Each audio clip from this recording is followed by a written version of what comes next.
Good afternoon, everyone, and welcome to today's update to New Brunswickers on tariffs. Bon après-midi à tous et bienvenue à la... Good afternoon, everyone, and welcome to the update for tariffs to New Brunswickers. Before having the Premier, make sure that you mute your microphones. To the Premier, I would like to ask everyone to ensure their microphones are placed on mute. Premier. Thanks very much, Bruce. I want to start off by talking a little bit about yesterday, because I was really happy to sign with the Province of Ontario and the Premier of Ontario an MOU on tearing down trade barriers between our two provinces for the mutually recognized movement of goods and services, as well as the recognition of people and labor, and the direct-to-consumer alcohol sales piece that we're so thrilled about. We need to knock down inter-provincial trade barriers between New Brunswick and the rest of Canada.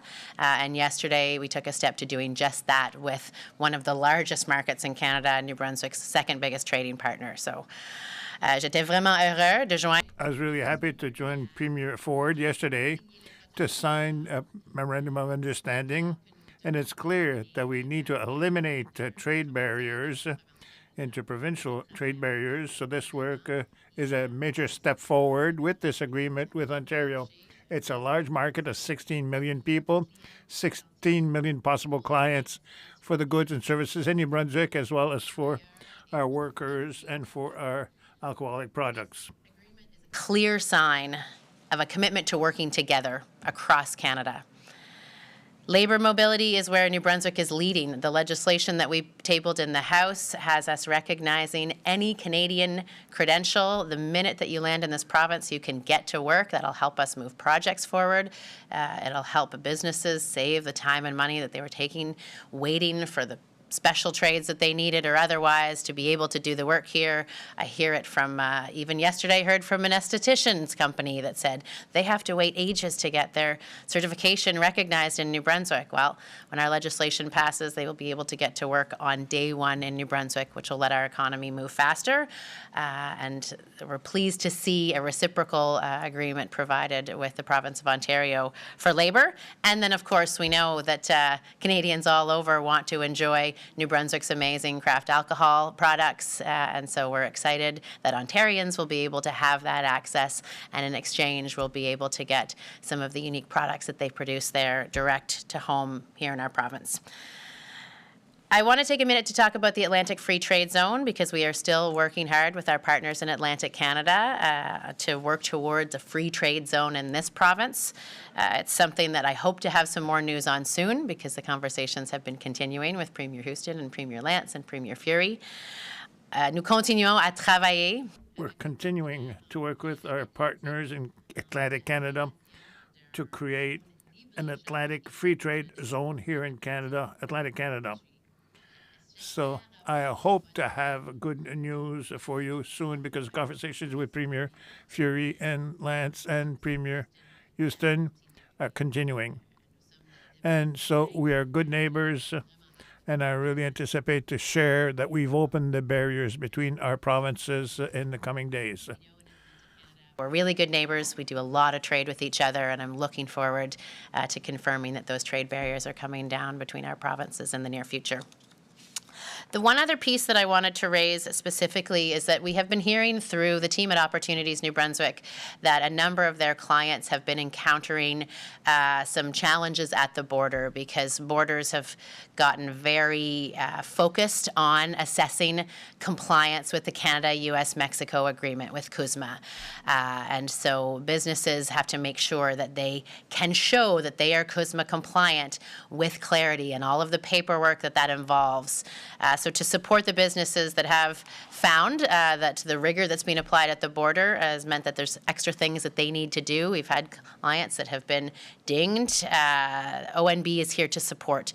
They've put programs in place through their partners to both physically hold the hands of and help businesses work through their personal cases, as well as webinars that are upcoming to go through things like how to do the origin, the location of origin paperwork piece. That's happening on April 23rd. There's a calculation of shipment value webinar that's happening on April 30th, and then there's an Incoterms webinar happening on May 7th. You can find all of that information on the Opportunities New Brunswick website as opportunities to learn and hear from experts on exactly what you need to do to make sure that your terms of origin are clear, that your shipment value is right, that your Incoterms are correct, so that you don't run into problems as we move our goods across the border, and demonstrate clearly to border agents that they are CUSMA compliant. Alors, je voulais partager qu'on a... So I wanted to share that we're hearing from our business owners in New Brunswick. We're encountering difficulties at the borders with being in compliance with the needs for the agreement between Canada, United States, and Mexico. So they're going to have webinars, and they have a program as well to connect you with an expert in the field to help you with your specific cases.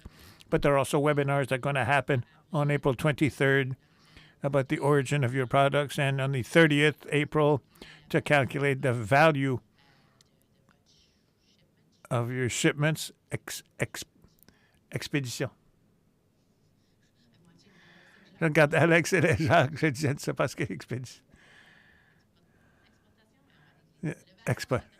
The value of your exports. And on May 7th, and I don't know, Incoterms. I don't know what it is in French. I'm sorry. I'm going to get what Incoterms in French. But if you go to Opportunity New Brunswick's website, you're going to see the webinars on there, and you can tape them, or you can call your contact with Opportunity New Brunswick if you want to be connected with one of the experts that they have to help you with your situation at the present time.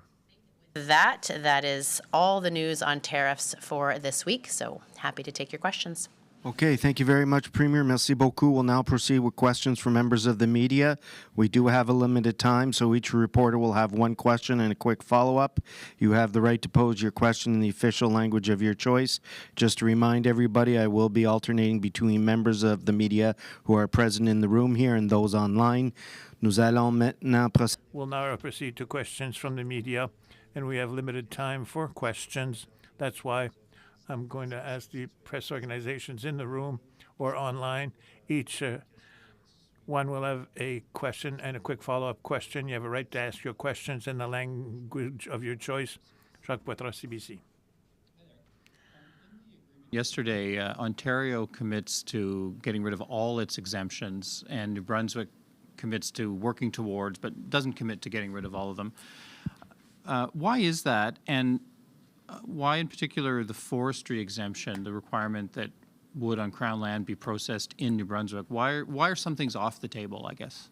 Well, I think that's a great question, because we are looking at New Brunswick resources, and particularly trees on Crown land is one. We could have a similar conversation about our mineral resources, our seafood or agricultural resources, and what the expectation is of New Brunswickers in terms of who gets the benefit of those resources and whether that benefit needs to be realized locally or can be extended beyond Canada. It's one of the conversations we're having with our neighbors, because there's similar rules in other places about if you catch a fish here, you can process it there, and what do we do with Quebec and what do we do with Newfoundland? And so we're looking at what would be the impact of opening that up, but we don't have the full picture yet, so we want to make sure we're very careful about New Brunswick's resources and how they are currently protected, and what benefit there might be to gain from getting access to partners in other places, and what risks there are to potentially seeing our wood go elsewhere to be processed. So it's something we're looking at really carefully before we make any permanent decisions about those resource sectors in particular. And the other areas of exemption are with our Crown corporations. So we continue to want to ensure that our Crown Energy, Crown Liquor, Crown Cannabis, that we're continuing to hold on to those, as is Nova Scotia and Ontario and others, right? They're not opening up LCBO or the NSLC or those sorts of things to competition. And so there's some exemptions that remain for most of us, and New Brunswick is looking at wood really carefully because we know how deeply it matters to New Brunswickers. On the CUSMA compliant thing that you mentioned, I've read in some of the coverage that some Canadian exporters had not bothered registering as CUSMA compliant because it was pretty onerous paperwork, and the tariff benefit was very small before this year. Have you encountered that? Is that an issue? I think what we're finding now is that the borders are being very strict about demonstrating quite clearly CUSMA compliance and being very rigorous about all the pieces of compliance and having that paperwork and having that work done. And so businesses are realizing they have to have the full work done or they're going to be hit with a significant tariff. And so that's why ONB has responded and put in place supports to make sure that we can help the businesses learn, get the right paperwork in place, and get set so that they won't be dinged with those kind of fees at the border. Online, Hina Alam, Canadian Press. Please unmute your microphone and ask your question. Hi, Premier. Thank you, Bruce. I was wondering if you could tell me, is the province starting to keep track of how many Americans are crossing the border and coming here to look at New Brunswick as their new home? We hear about anecdotal evidence, but is there any way of province keeping track of how much that is happening? That's a great question, Hina. I think the information about who's entering New Brunswick is generally held at the federal level because it's when you cross a border and when you're either issued a visa or you indicate that your stay is personal or for business or for how long. So I think we could access that data if needed, and it would give us the sense of how many folks are coming here to kick our tires and see if they want to stay and how many folks are moving here permanently. Unfortunately, permanent movers generally show up in the tax files at the end of each year. So some of that data, once they've really located here, has a bit of a lag to it. But I appreciate the point that you're getting at is there's certainly a sense that we are seeing an increase in Americans who are coming to New Brunswick and relocating to New Brunswick. And so there's the source that I would go to for that data would be federal in the first instance.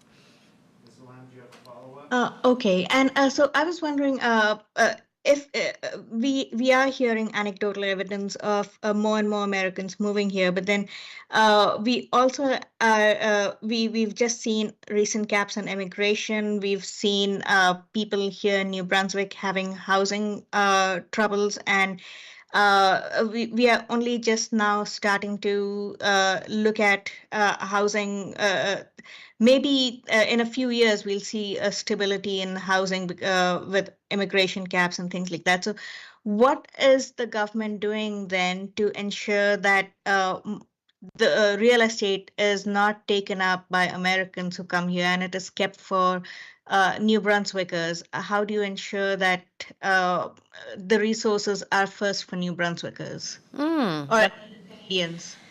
It's an interesting question, actually, because I'll link it back to one of the questions that Jacques was asking. It's one of the exemptions in PEI is around their Land Transfer Act and the inability for people outside of PEI to purchase and own land on the island without going through significant hoops. They keep their land reserved for islanders. And there's similar policies that exist in BC as well in terms of foreign ownership of real estate and limits for that. So those tools exist out there that other provinces have used when they've seen an influx to the point that it has had a pretty negative impact on their housing market. And it's something that we've looked at when we were seeing a significant buy-up of multi-unit dwellings by corporations, right? We saw REITs starting to come in and others acquiring real estate assets for the purpose of the financialization of the housing market. And so the team has looked at what are both policy mechanisms and others that can ensure that we have the right mix of housing, both public and nonprofit and cooperative and private, that we have the right policies in place that make sure that that the real estate market isn't only being used as a source of profit as opposed to as a source of housing. That's why we put a rent cap policy in place and put it in place as quickly as we could so that it would be effective February 1st. That's why we're looking at property tax reform. We've started down that path already, looking at the categories of property tax and non-owner occupied and commercial properties to make sure that the incentives in the system support affordable, available housing for New Brunswickers. Thank you. Vicky Hogarth, CHCO. Thank you, Bruce. Premier Holt, we're hearing some reports from the Port of Bayside and how some American projects may have been halted due to the Trump administration policy shifts and trade war. Apparently, there's a lot of uncertainty and congestion. I'm just wondering if there's any more you might know at this time about how that port in particular is being affected. Thanks for the question, Vicki. We have heard the same in terms of projects being halted, and that's something that we're experiencing not just at the Port of Bayside, but in a number of other places, both domestic projects where the uncertainty has just meant that investment has paused to wait and see what's going to happen in the future, and American or other investment that has also paused because folks just don't know what the landscape's going to look like tomorrow. But in terms of the backlog that's building up at the Port of Bayside, I don't have more details to share with you. I'll take a note and go back and check with the team to see if there's some active work being done to address some of the challenges that you describe at the Port of Bayside. Quick follow-up, Ms. Hogarth? Yeah, I think it might be Empire One Wind Project in New York might be what is the current issue. I'm just wondering if if the government offers support for potential job loss at these ports as well, if it does become a long-term issue. Yeah, our tariff package of supports includes supports for job loss, and so if that's been an impact that's been experienced at the Port of Bayside, then we have programs and supports through post-secondary education, training, and labor. There was both funds and people set aside to do exactly that, and are ready for those applications should that be the case. Ideally, our goal would be to prevent job loss and to see if there's a way we could support the port through a challenging time with other mechanisms. But if job loss is the ultimate solution, then we do have those supports that are in place right now, ready to go. Thank you. Suzanne Lapointe from Global, please unmute your microphone and ask your question. Hi, have you been in touch with any businesses that have moved or are planning to move their operations out of the province because of the tariffs? I have not talked to businesses that are planning to relocate their operations. I have spoken with businesses that have operations on both sides of the border and are looking at production volumes and what to put where, but I haven't specifically spoken to an organization that has said, I'm going to move or I'm moving to the U.S. out of New Brunswick.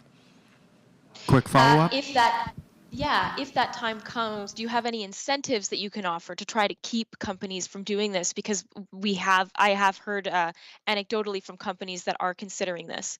I think I remember reading a news story of a company, I want to say that was in Moncton, that was looking at relocating. And so we have a great team at Opportunities New Brunswick who are out on the ground in communities working with entrepreneurs across the province every day. And so they've got their ears to the ground, their feet on the ground, and usually can catch it early because we'd love to work with that business on what challenges they're experiencing, why they might think that it appears to be a better place for them to do business in the U.S. and what the conditions are that make that the case, whether it's labor, whether it's cost of transportation, whether it's tariffs or otherwise, and make sure that we leverage the supports that already exist to support with hiring, with productivity investments, with transportation costs, with working capital, to make sure that they stay. So we do have lots of those tools out there to make sure that New Brunswick businesses can be competitive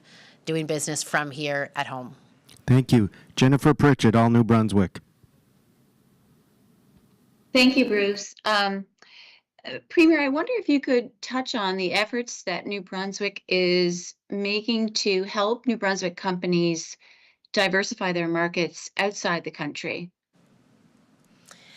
Yeah, I'm happy to, and I really appreciate these questions. I will say I wish I had Minister Luke Randall with me because he's our minister responsible for economic development and opportunities in New Brunswick, so he is much more well-versed in these things than I am and having the conversations daily. But there is a team at Opportunities New Brunswick that is focused on trade and export, and there are a number of tools that they have, both working directly with companies to help identify markets of interest that might be great places for their products and services. We obviously run, maybe it's not obvious, we run trade missions and work with our counterparts in different ambassador offices and with the federal government's trade services to make sure we can connect businesses to people on the ground in the countries that New Brunswick businesses are looking to expand to. We have information sessions on the details of things like the Canada-Europe Trade Agreement and other trade agreements we've signed in different jurisdictions, as well as other educational services to help folks understand understand what it means to do business in France, where labor laws are really different, or in another country that they might be looking to go to. So there is a team of people and a mix of services around supporting sales and marketing effort. So if you want to go and do an exploratory trip and build into a new market, then there is support for those kinds of activities. They all originate out of the team at ONB that will build a flexible and a tailored trade strategy alongside New Brunswick businesses to help them reach customers they need in new markets. Quick follow-up, Ms. Pritchett. Sure. Is the government doing anything different, though, I guess is what I mean to say, is that are there new programs being developed to help companies access these markets? Our approach at Opportunities New Brunswick is one that's pretty tailored and flexible to the business's needs, as opposed to saying, here's the program and here's the box that we want you to fit into. It's more, what is your business? Where do you want to go? How can we help you? We happen to have this trade mission. Oh, your particular needs are around information or connection to people. So we tend to work in pretty tailored ways when we build supports for a company that wants to export. We are looking at leveraging some particularly attractive markets. So you're probably aware that New Brunswick does a lot of work as part of the Francophonie and looking at how we treat our Francophonie relationships not just as cultural exchanges, but also as significant opportunities for trade exchange. We're looking at growing opportunities in Asia that have evolved as the dynamics in the seafood sector have changed. And so while we had some specific Asia programming in the past, we're now looking at how do we get the right groups together that all might share an interest there and build it out collectively with New Brunswick businesses together. But I'm not here to say there's a new program that we've put a new name on that has a new application form. I want to reiterate that businesses are encouraged to connect with Opportunities New Brunswick with their personal support person that can look at their exact needs and their exact ambitions and build something tailored that will help them get the new customers that they need and get their products into that market. Thank you, Ms. Pritchett. Alex Villeneuve, Radio-Canada. Merci. Change. Thank you. To change the subject, I'd like to find out in this election, we're getting close to the election, can you explain why you encouraged David Miles to run? What did you do in this campaign to help him to get elected? Well, David Miles approached me by expressing that he had an interest in running.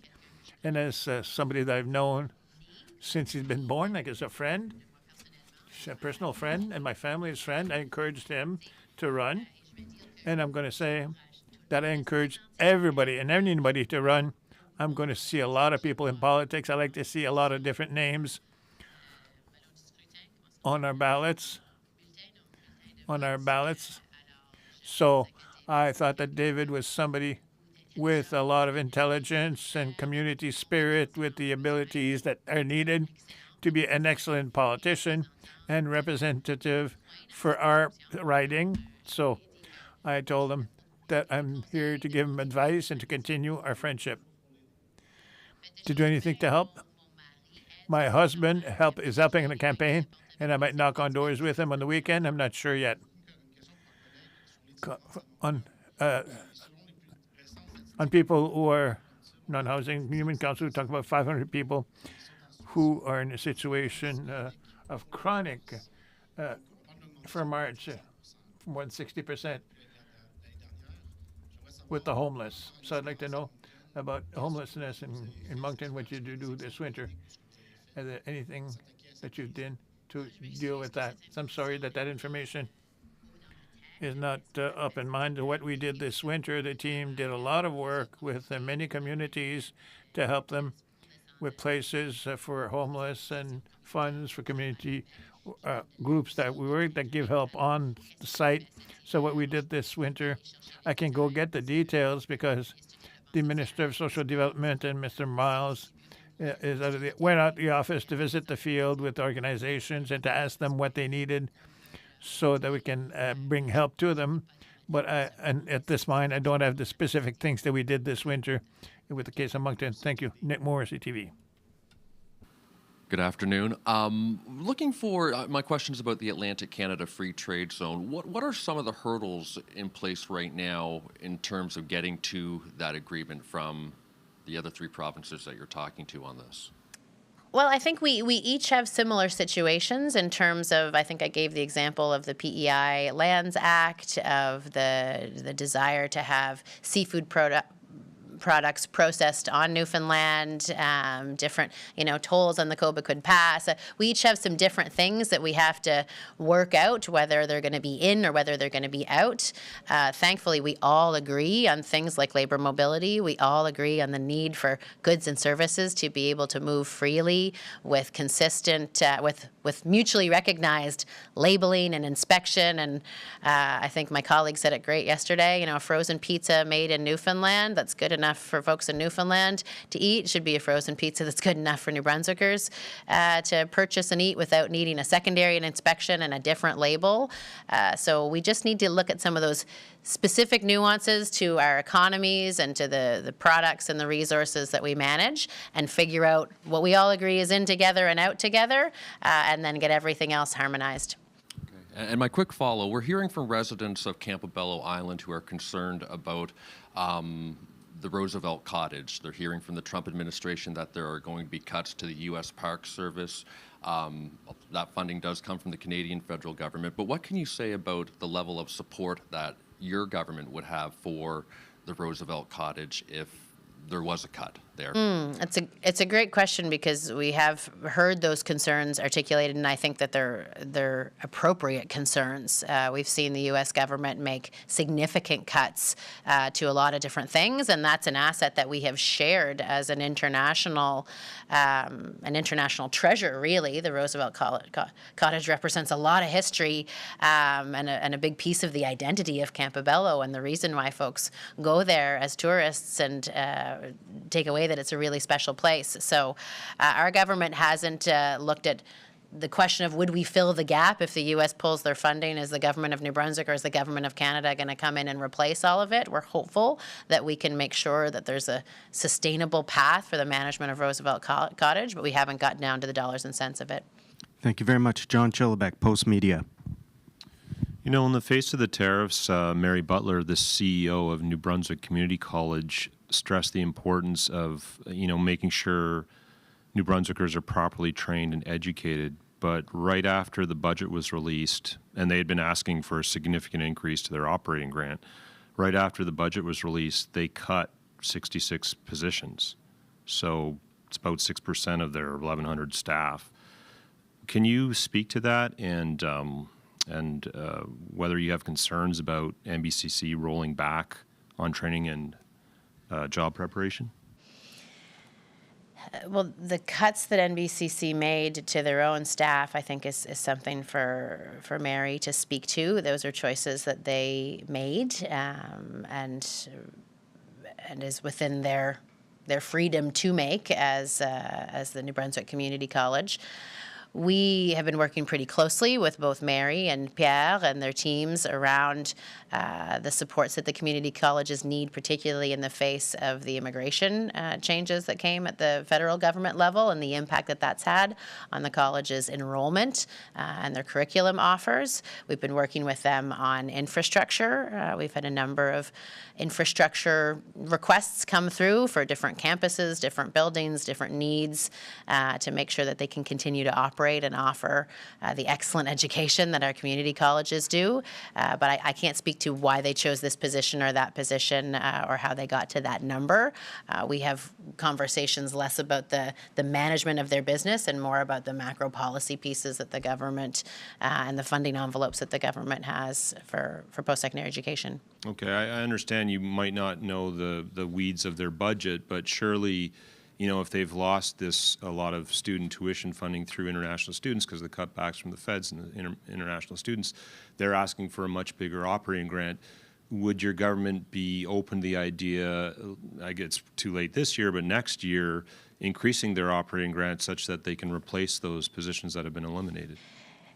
We had a lot of requests from a lot of organizations to increase their funding this year. We had that from every post-secondary university, every college, every regional health authority, as I think folks understand, that we received a ton of budget requests, and as I think can be seen by our deficit budget at $547 million, we did not have the funds to grant everyone's request fully, and we had to choose very carefully how much funding against an ask that we could make. We didn't give the full amount to colleges or to universities.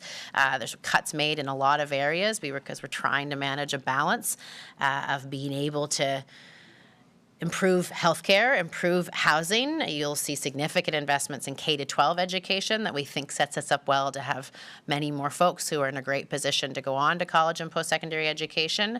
But I can't commit right now to increasing or honoring a full future request from the colleges because we have a path to get out of deficit. The goal is to balance the budgets and to do that in a balanced way, being very careful about where we make our investments. And so I will also say we are lobbying the federal government pretty aggressively to reconsider their policies around international students.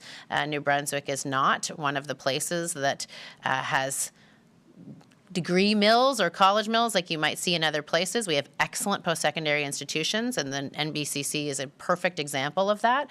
We do not use temporary workers to the extent that other provinces do, and yet we've been painted with the same brush and hit with the same harmful policy. So we are working very hard to get those policies reconsidered at the federal level to take some of that pressure off of our colleges. Thank you. Alison McCormick, CBC, please unmute your microphone and ask your question. Thank you, Bruce. Good afternoon, Premier Holt. We've seen national numbers point to a drastic drop in land border crossings to the U.S., 500,000 fewer in February alone compared to last year. Do you have any numbers specific to New Brunswick travelers crossing over to the U.S., just to see how we compare with the rest of the country? I don't have those at my fingertips, but I can request them from our team that looks at the New Brunswick Maine crossings and tracks volumes there. Have you already put in that request, Ali, or do you want me to get someone to follow up with you? No, not yet. Okay. I don't have this either, but we're seeing a lot of American stories, of course, people in towns mourning the loss of these Canadian travelers. Is the province tracking whether or not that is translating into more people spending their money here this summer?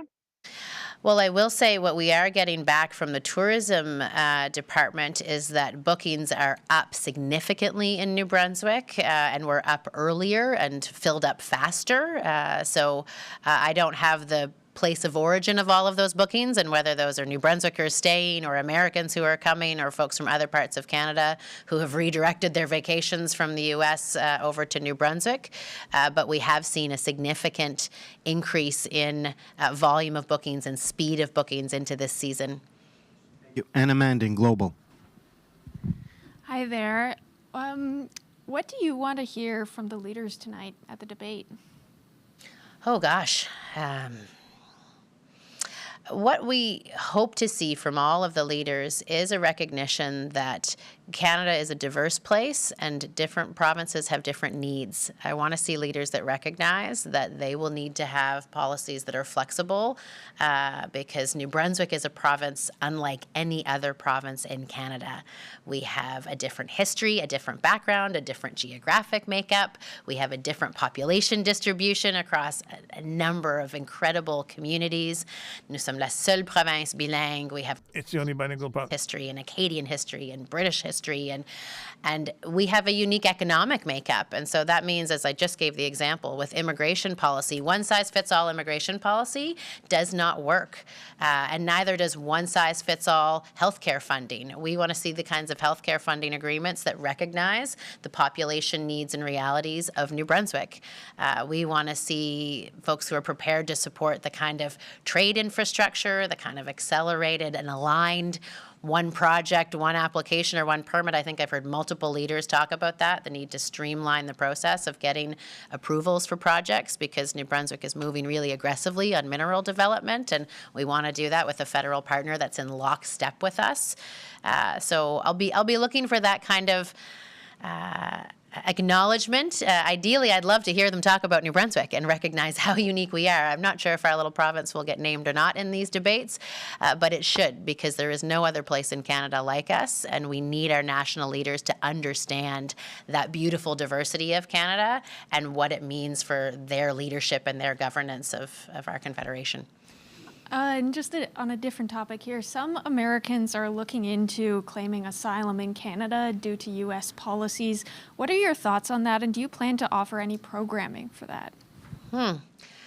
That's interesting. There is a process for claiming asylum and some conditions that have to be met for folks to be granted asylum in a country, and it's something that Canada does with asylum seekers that come to our doors and our borders on a regular basis.